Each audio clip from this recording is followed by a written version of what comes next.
Good afternoon, everyone. This is Natasha Telger with Illinois WorkNet, and thank you for joining us for our webinar today about helping you make informed decisions about your student loans. To get started, we have the PowerPoint as a handout in the lower left-hand corner that you can download. You just select the name of the file and then the button to download the file. And then we will go ahead and it looks like we'll upload one more file there for you in just a moment. If you have any trouble with hearing the presentation today through your computer speakers, you can always dial into the number at the top of the screen, the 866-803-3878 number. This webinar will be recorded and posted on Illinois WorkNet, and we will send out a follow-up email to let you know how you can access the recording. And with that, I'm going to go ahead and turn the presentation over to our presenter today, Keisha Hurd with Ladder Up. So everyone, enjoy the webinar. Good afternoon, everyone. Again, my name is Keisha Hurd. I am the Financial Aid Program Manager at Ladder Up. Ladder Up is a nonprofit organization that offers support for families in many different areas. We're well known for our free tax preparation services that we assist families with at 20 locations throughout Chicago. We also have a financial literacy education program where we help families with setting budgets, credit, repair, and things of that nature. And of course, our financial aid program, which helps students to understand their finances, make informed decisions about attending college, and just understand the ins and outs of that process. Today we're going to focus on student loans, and the information that we'll speak about will be just going over some of the basics. For instance, how students pay for college, why do students need to borrow, loan eligibility, and so much more information. So I encourage you to post your questions if you have them. So the first thing that we want to talk about is, how do families pay for school? Well, most times this is a combination of either the student and or the parent's income as well as any savings that they may have. We also typically see students and or their parents borrowing, meaning obtaining some type of student loan. And then there's also grants and scholarships that are included into paying for college as well. Some reasons why students borrow: number one, to cover out-of-pocket expenses. Whatever your financial aid doesn't cover for your tuition is expected that the student will pay the remaining balance. So that's the main reason that students borrow. But also, if you're not working and maybe you can't, you don't qualify for the federal work-study program, a student may need to borrow. And lastly, it could be anything from covering living expenses to books, to travel, and various things of that nature. The key here is that you want to make sure that you're never borrowing more than what is necessary. So when you're thinking about student loans, you want to consider several items. So number one, it's very important that we focus on what types of careers that we'll pursue. How much will that career pay? What's the starting salary after graduation? It should be considered. You also want to know if you'll be able to make payments on loans while you're in school, or will you have to wait until after you graduate? This is key because if you have to make payments while you're in school, you now need to figure out, will you need to seek employment to do so? Number three, you also want to think about how much money will I need to borrow, and if there's anything left over after that, what should I do with that money? And finally, you need to think about, am I responsible enough to make payments on a loan until it's paid off? Loan payoff times can range anywhere from 10 years to 25 years. So do you want to be responsible for paying off a loan each month for that length of time? So after you think about, how much money will you need, how much, how much it will cost you to go to school. You want to start calculating your financial need. So we like to take into consideration what we consider the debt-to-income ratio. You want to think about how many years will you need to take out student loans and what that would add up to, and how much you would actually be able to pay off. So let's look at the debt-to-income ratio just a little bit more. The debt-to-income ratio basically takes your total monthly debt, so this includes anything that you must pay out. So this can be rent, it can be student loans, it can be utilities, so forth. You want to divide that monthly total by your net income. So this is where it comes into play the salary ranges for starting into that particular career. You want to take that monthly amount and divide it into your monthly debt. This equals your debt-to-income ratio.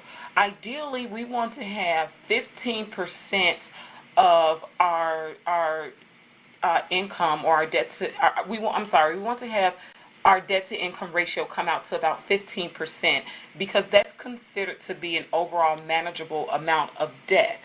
Anything above that really should be a red flag to you. So let's put this into perspective and look at what this means for a career. Say, for instance, you decided to become a police officer. Well, on average in the state of Illinois, a police officer ranges about $35,000 to start. 15% of that debt, 15% of that debt to income ratio would mean that for the year, a student should not borrow any more than $5,250. Anything more than that places you in that range where you need to wonder if you would actually be able to pay that off. Let's take a look at barbers or beauticians. The starting salary is about $27,000. Again, this is in the state of Illinois.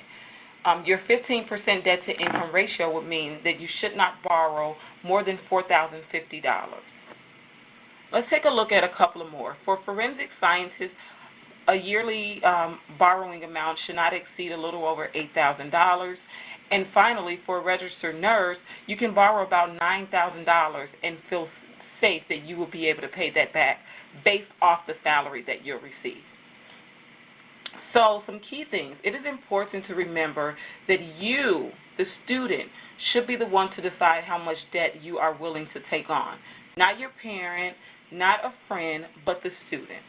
Your career goals might help you to better understand how much you should actually take out for a loan. It's okay to borrow what you need, just as long as you make an informed decision about it and that it's well thought out. So this simply means that you need to spend a little bit more time planning your life and your career goals before you decide to jump into debt.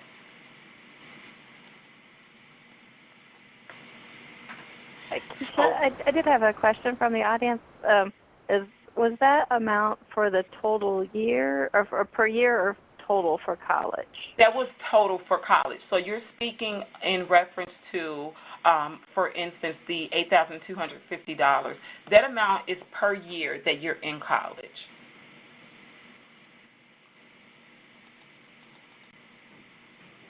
So there's also a way that you can pay as you go. The great thing with federal student loans is that you have all of these options that are afforded you.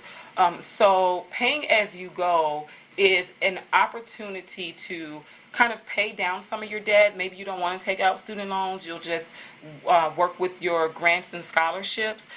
So these figures in example 1 and 2 just give you an idea of what it takes to pay off a loan. So if you're going to to pay off your tuition without utilizing the loan. If you're going to a 4-year public school, you can typically pay off your tuition with about 1,440 hours of work. So that's approximately 10 months of working full time. Now we know that if it's a 4-year public college, this amount is per year. So that means that you would have to work most of the year and pay your tuition if you're working full-time. Let's look at example 2 for community college. Of course, the tuition is significantly less, and this is just an average, so these aren't actual figures. They may be more or less depending on what institution you attend, but this typically takes about 360 hours of work if you're working full-time, so about three to 4 months to pay it off. So paying off your tuition without utilizing student loans is possible. You just have to ask yourself, are you okay with going to school full-time and working full-time? So one thing that I cannot say enough when speaking to students about loans, you want to think of it as if you borrow $2 or $1 from a person, that you're pretty much paying back $2. And that will help you better understand interest. Interest is basically money that you're going to pay for the government allowing you to borrow money ahead of time. So for instance, if you came to me and you borrowed $10, when you paid it back, I'm basically saying you have to pay me double, so you have to give me 20 back. And those figures aren't, right on point, but it is typical for students to feel as if I borrowed $4,000 and I ended up paying $8,000 back, especially if you extend your repayment period. And we'll get to repayment processes in a little bit. But when we think about loan eligibility, it's determined in many different ways. So you have several types of loans. First off, you have federal student loans, which you are deemed eligible after completing a free application for federal student aid, which is also known as the FAFSA. And then you have private student loans that you can get from like banks and organizations and things of that nature. For federal student loans, eligibility is pretty simple. You need to have a completed FAFSA on file. You have to maintain satisfactory grades. It's usually a C average. And then it's based on your level of financial need, and that will determine how much they will actually help you to qualify for. When you think about private loans, though, sometimes you have to have a great credit score, a positive credit score, and you may or may not need a cosigner, and their credit score comes into play. You also have to think about your career plans because your interest rate is going to be higher with the private loan, so your repayment amount may be higher. Also, you want to make sure that you keep satisfactory grades too, because most times that's also a requirement. And then you want to consider whether or not you have outstanding debt, because that would affect your credit score. And Veronica, I see your question. Typically, the private student loans, the rate is higher than it would be if you go with a federal student loan. But we're also going to get to that in a little bit. And as far as the government loans versus a bank loan, there are very different stipulations. And again, we'll get to that in just a moment. So let's take a look at the student loan process. There's really 7 steps to the student loan process, and we're going to go through each of them in a little bit of detail. And Veronica, that's where we'll be able to answer your questions. But number 1, you have to complete the loan application process. For a federal loan, that consists of completing and submitting the FAFSA, which is, again, the free application for federal student aid. For a private loan, that consists of an actual application that you will get from that lender. You also want to think about the master promissory note, which is also referred to as the MPN. The MPN is basically a legal document that explains the terms and conditions of your loan, and it also says that you, as the borrower, promises to repay the loan and any interest and fees that accumulate because of that loan. So each school, it is mandatory for you to, each loan that you take out, it's usually mandatory for you to sign an MPN. However, some schools may offer you a collective MPN, which basically says that any loans that you take out for the duration of that year all fall up under these particular guidelines. And then some institutions may require you to sign an MPN for each semester or quarter for the loans that you take out. So you really want to make sure that you're doing that. The entire process consists of completing interest counseling, which is done online, and it's a series of workshops and tests just to make sure that you understand the loan process and what you're getting into. You sign the MPN, and then when you're about to graduate, you have to do an exit counseling session saying that you agree to repay the loans and the interest. The second phase is the disbursement of funds. So there are several types of loan programs. You have the Federal Perkins Loan, the Federal Direct Stafford Loan Program, the Direct Plus Loan Program, and then additionally you have alternative loans. So some things that you want to make sure that you are aware of is what type of loan program that you are associated with. Most students say, oh, I have loans. I'm under the Sallie Mae loan program. Well, Sallie Mae isn't the program. Sallie Mae is the lender. And if you're with Sallie Mae, you still need to know what type of program you have received from them. So you really want to pay attention to the MPN and ask questions to the financial aid administrator. So let's talk about the federal subsidized loans versus unsubsidized loans. Well, subsidized loan offers you a very low interest rate, but you don't start accruing interest until after you graduate. So usually your loans have a grace period. They range anywhere from 6 months to 9 months after graduation. At that point, under a subsidized loan is when you will begin to accrue or accumulate interest. However, with an unsubsidized loan, although the interest rates are usually just as low, you start accruing interest as soon as the school receives that loan. So if the school receives a loan 2 months after you begin classes, you now have your interest accruing then. So say that you went to a 2-year school and you're receiving an associate's degree. Well, for an unsubsidized loan, by the time you graduate, you will already have had 2 years worth of interest that has accumulated, versus using a subsidized loan where it won't begin until after that 2 years. So you really want to take advantage of these subsidized loans as much as possible before you tap into unsubsidized loans. So some ways that you can save while you're in school, start at a community college. You know, a lot of students want to go to a 4-year college, either public or private, but sometimes it's more feasible for you to start at a community college and then transfer over financially. So you really want to look into that option. If you're living on campus and you have a dorm, you know, try to pick a dorm option that's less expensive.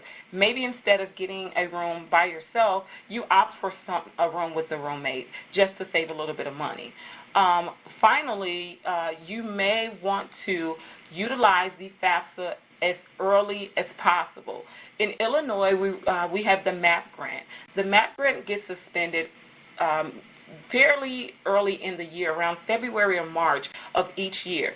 Once that money runs out, then any student that hasn't applied by a specific deadline will not receive the MAP grant. Therefore, you want to make sure that if you're attending a college in the state of Illinois, that you complete the FAFSA as early as possible. Again, the FAFSA becomes available on January 1st of every year. So, let's go back to Veronica's question. Veronica, when you think about the loan rates that you receive from the federal government versus a private loan, the federal government can give you a loan, and at this point in time in the year, I think it's at a, let's say a 5%. For the federal government, your loan amount may be, or your interest amount may be 5%. However, for a private loan, the interest is usually 10.5% and higher. So there is a complete difference, you know, with how much interest you will have to pay on a federal loan versus how much interest you will have to pay on a private loan. Even the unsubsidized federal loans tend to have a lower interest rate versus a private loan. So if you must get loans to pay for school, I encourage a student to use the federal loans and max those out before you start looking into private loans. Also, the repayment process for those private loans is completely different. So let's talk about the grace period. A grace period is basically the amount of time that you have after your loan is dispersed to start making payments. They typically, for a federal loan, range from 6 to 9 months after graduation. So what this means is that you are excused from making payments on that loan while you're in school, and it allows you a few months after to find employment before you have to start paying on this loan. So the grace period also can begin anytime a student drops below half-time enrollment status. So if you were half-time and then you drop below that, your grace period may begin at that point in time. So you really want to understand the stipulations of your loan, which is where the MPN comes into place. The repayment process begins after that grace period has ended. So if your grace period is 6 months, after that 6 months is when you're expected to begin repayment of the loans. So the repayment process consists of different types of loans that, or different types of options. So for a Federal Perkins loan, which is a need-based loan, and this is one that you get through your FAFSA, you have you have low interest on that program. I'm doing a webinar. You have low interest for this particular program. Also, there are awards based on financial need under the Federal Perkins loan. So when you receive this loan, they will take into consideration the income information that you've included on the FAFSA. Funding is limited, so there's a preference given to students with exceptional need. So you want to make sure that you're reporting any need that any special circumstances to your financial aid administrator. Also, when you look at the year-to-year criteria, they do change sometimes for the Federal Perkins loan. So currently there's a 5% interest rate. The max that you can take out for the Federal Perkins loan is $5,500 annually, and there's a 9-month grace period. So this will total out to a 10-year repayment process or period. A direct Stafford loan can take you about the same amount of time. Depending on how much you're repaying, it could go up to 25 years for repayment. So, Veronica, to take a look at your question, what do you need to be granted a subsidy loan? A subsidized loan or an unsubsidized loan comes from the federal government. So you will need to complete the free application for federal student aid, which I can give you the website. In order for you to qualify for this loan and those interest rates from the federal government, you must have a completed FAFSA on file.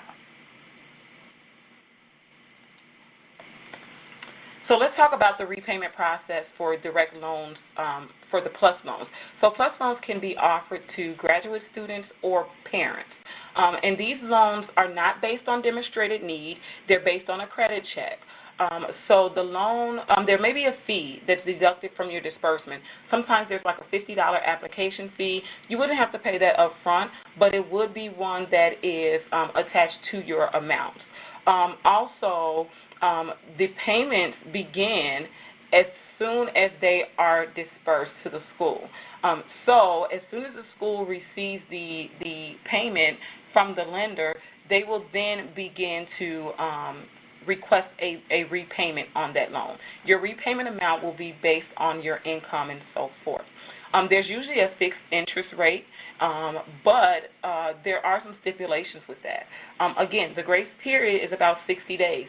So about 2 months after the loan is dispersed, then you're expected to begin repayment of that loan. And the repayment period is about 10 years. Additionally, for alternative or private loan programs, eligibility for these loans are typically based off your credit score. If you do not have sufficient credit, you can get a cosigner to assist you with obtaining the loan, but they're not subsidized. They are unsubsidized, which means that interest begins to accrue after disbursement. And then the interest rates vary. Again, I've seen them as high as 16%. I've seen them as low as 10%. So it's almost double the amount that you would be required to pay for an interest rate from the federal government. And then grace periods vary as well. So there's no one particular answer for an alternative or private loan. It simply depends on where you obtained the loan from and the stipulations that are outlined in that loan amount.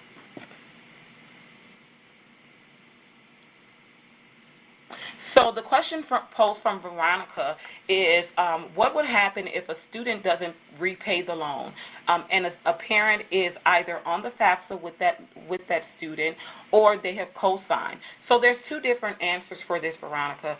If a student doesn't repay a loan that they received in their name, then only the student is responsible for that loan. For instance, for the FAFSA, or the Free Application for Federal Student Aid, a student is required to provide their parents' income. That information is only provided to determine a student's eligibility for the loans. It's not listing the parent as a cosigner. So if that's the case, then the parent is not responsible for the loan, just the student, because all funds dispersed are in the student's name. If the parent acts as a co-signer for a loan, then that parent is equally responsible.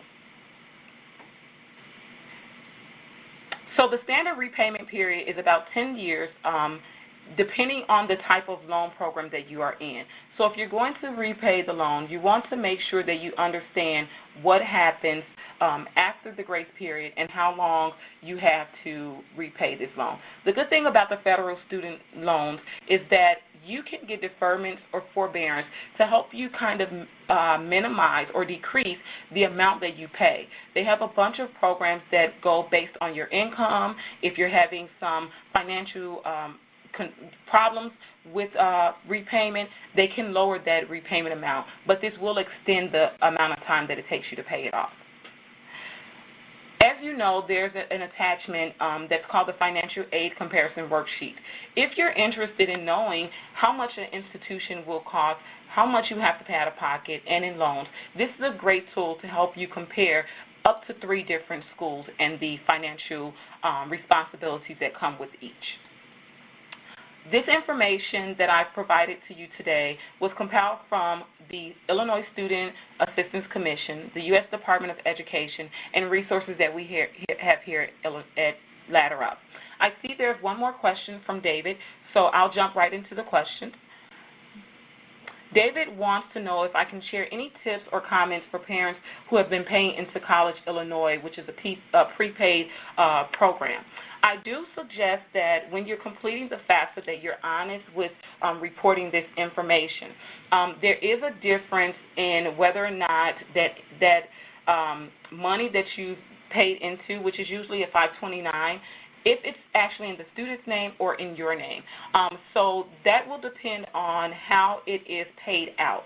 I do suggest that if a parent is paying into a college fund, that you withdraw the funds and you use that to pay towards the student's education versus paying it out to the student, because any money that the student receives for FAFSA purposes is considered more so than money that the parent contributes.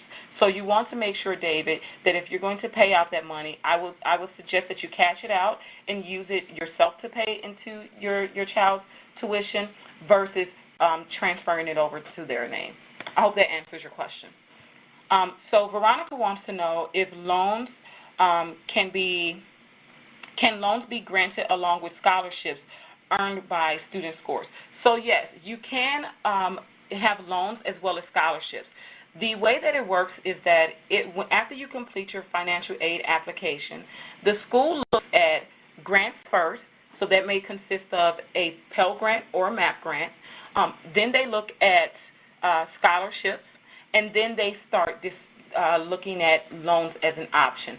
So all of your grants and your scholarships should be maximized first before you step into the loan category. At that point, they look at subsidized loans and then unsubsidized loans. Does anyone else have questions? Or Veronica or David, did I answer your questions?